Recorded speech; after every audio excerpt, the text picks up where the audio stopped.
राज्यातील अनेक ठिकाणी कापूस खरेदी केंद्र अजूनही सुरू झाली नाहीत. सोयाबीनला हमीभाव मिळत नसल्यानं विरोधक आक्रमक. पणन मंत्री जयकुमार रावल यांनी थातूरमातूर उत्तर दिल्याचा आरोप करत विरोधकांनी केला सभात्याग. सरकार शेतकऱ्यांची थट्टा करत असल्याचा आरोप वडेट्टीवार यांनी केला. अहिल्यानगरात तरुण वकील पांडुरंग तोडकर यांच्यावर वाळू माफियांनी हल्ला करून केले फ्रॅक्चर. उलट वकिलावरच गुन्हा दाखल. वडेट्टीवार यांनी सभागृहात मुद्दा उपस्थित केल्यानंतर मुख्यमंत्री फडणवीस यांनी चौकशी करून कारवाईचे आश्वासन दिले.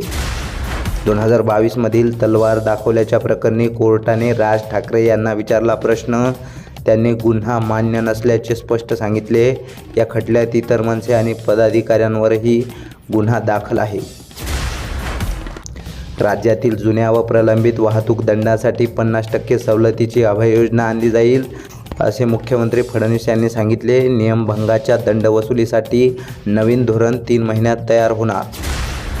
आक्रोशिक परवानगीप्रमाणे सनदा घेण्याची अटही रद्द करण्यासाठी मंत्री बावनकुळेंनी महाराष्ट्र जमीन महसूल संहिता सुधारणा विधेयक विधानसभेत मांडले. जमिनीची प्रक्रिया आता अधिक वेगवान होणार. देगलूर बिलोली मतदारसंघातील बिबट्यांचा वाढता वावर आणि रात्री दिल्या जाणाऱ्या विजेमुळे शेतकरी भयभीत. वन विभागाने तात्काळ कारवाई करावी, आमदार जितेश अंतापूरकर यांनी केली मागणी.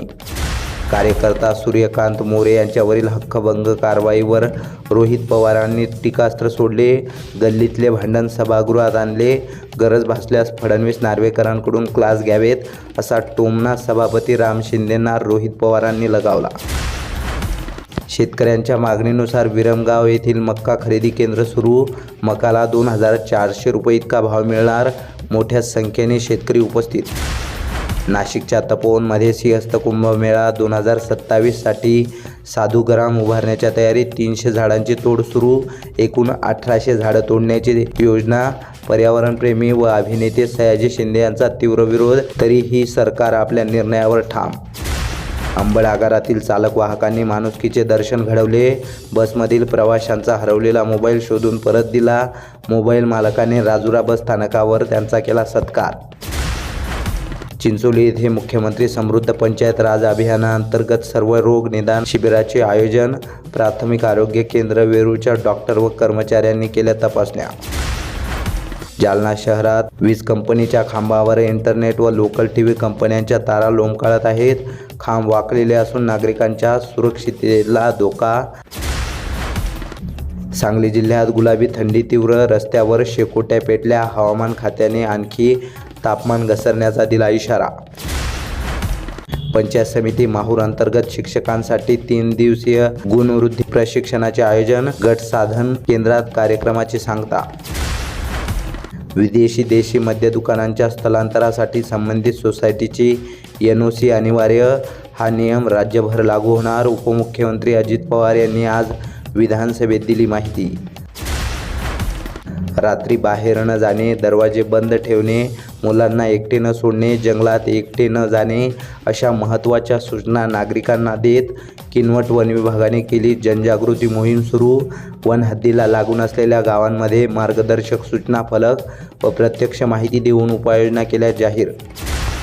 लोकायुक्त कायद्याची अंमलबजावणी न झाल्यामुळे अण्णा हजारेंकडून पुन्हा उपोषणाचा इशारा. फडणवीसांनी पत्र लिहून 30 जानेवारी 2026 रोजी उपोषणाला बसणार असल्याचं केलं जाहीर. दिल्लीतील शरद पवार यांच्या वाढदिवस कार्यक्रमात अजित पवारही उपस्थित राहिल्यानं दोन्ही राष्ट्रवादी एकत्र येण्याच्या चर्चांना उधाण. कौटुंबिक पातळीवर दोघांचे संबंध कायम असल्याची सूत्रांची माहिती. लाडक्या बहिणीच्या खात्यात येणार 3000. नोव्हेंबर-डिसेंबरचे हप्ते एकत्रित देण्याची सरकारची तयारी. लवकरच 3000 रुपये जमा होणार. महाराष्ट्र प्रिव्हेन्शन ऑफ बेंगिंग बिल मंजूर झाल्यानंतर सार्वजनिक ठिकाणी भीक मागणे बेकायदेशीर ठरणार. प्रक्रियेतील घाईगडबडीवर विरोधकांची नाराजी.